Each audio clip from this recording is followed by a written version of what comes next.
राम भरत मिलाप। अनेक प्राकृतिक शोभा वाले दर्शनीय स्थल चित्रकूट पर्वत पर स्थित थे, अतः चित्रकूट में निवास करते हुए राम उन दर्शनीय स्थलों का सीता को घूम घूम कर उनका दर्शन कराने लगे। भांति भांति की बोली बोलने वाले पक्षियों, नयनाभिराम पर्वतमालाओं तथा उनकी शिखरों, विभिन्न प्रकार के फलों से लदे हुए वृक्षों को देखकर सीता अत्यंत प्रसन्न हुई। ऐसे ही जब एक दिन राम प्राकृतिक छटा का आनंद ले रहे थे तो सहसा उन्हें चतुरंगिनी सेना का कोलाहल सुनाई पड़ा और वन्य पशु इधर उधर भागते हुए दृष्टिगत हुए। इस पर राम लक्ष्मण से बोले, हे सुमित्रा नंदन, ऐसा प्रतीत होता है कि इस वन प्रदेश में वन्य पशुओं के आखेट हेतु किसी राजा या राजकुमार का आगमन हुआ है।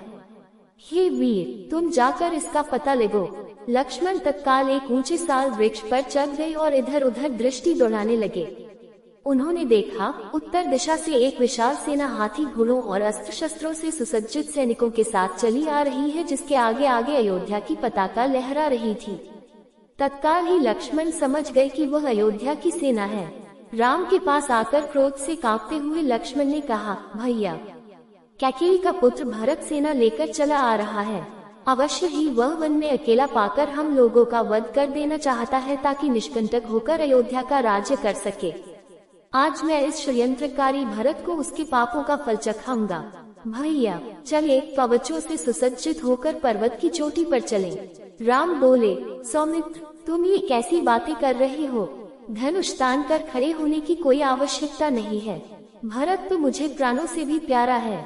भला भाई का स्वागत अस्त्र शस्त्रों से किया जाता है। अवश्य ही वह मुझे अयोध्या लौटा ले जाने के लिए आया होगा।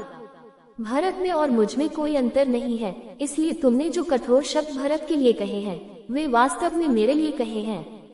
स्मरण रखो, किसी भी स्थिति में पुत्र पिता के और भाई भाई के प्राण नहीं लेता। राम के भर्त्सना भरे शब्द सुनकर लक्ष्मण बोले, हे प्रभु, सेना में पिताजी का श्वेत छत्र के नहीं है, इसी कारण ही मुझे यह आशंका हुई थी। मुझे क्षमा करें। पर्वत के निकट अपनी सेना को छोड़कर भरत शत्रुघ्न राम की कुटिया की ओर चले। उन्होंने देखा, यज्ञ वेदी के पास वृक्षाला पर जटाधारी राम वकल धारण किए बैठे हैं। वे दौड़कर रोते हुए राम के पास पहुँचे। उनके मुख से केवल हे आर्य शब्द निकल सका और वे राम के चरणों में गिर पड़े। शत्रुघ्न की भी यही दशा थी। राम ने दोनों भाइयों को पृथ्वी से उठाकर हृदय से लगा लिया और पूछा, भैया, पिताजी तथा माताएं कुशल से हैं न? कुलगुरु वशिष्ठ कैसे हैं? तुमने तपस्वियों जैसा वकल क्यों धारण कर रखा है? रामचंद्र के वचन सुनकर अश्रुपूरित भरत बोले, भैया, हमारे परम तेजस्वी धर्मपरायण पिता स्वर्ग से धार गए। मेरी दुष्टा माता ने जो पाप किया है, उसके कारण मुझ पर भारी कलंक लगा है और मैं किसी को अपना मुख नहीं दिखा सकता। अब मैं आपकी शरण में आया हूँ। आप अयोध्या का राज्य संभाल कर मेरा उद्धार कीजिए। संपूर्ण मंत्रिमंडल, तीनों माताएं, गुरु वशिष्ठ आदि सब यही प्रार्थना लेकर आपके पास आए हैं। मैं आपका छोटा भाई हूँ, पुत्र के समान हूँ। माता के द्वारा मुझ पर लगाए गए कलंक को धोकर मेरी रक्षा करें।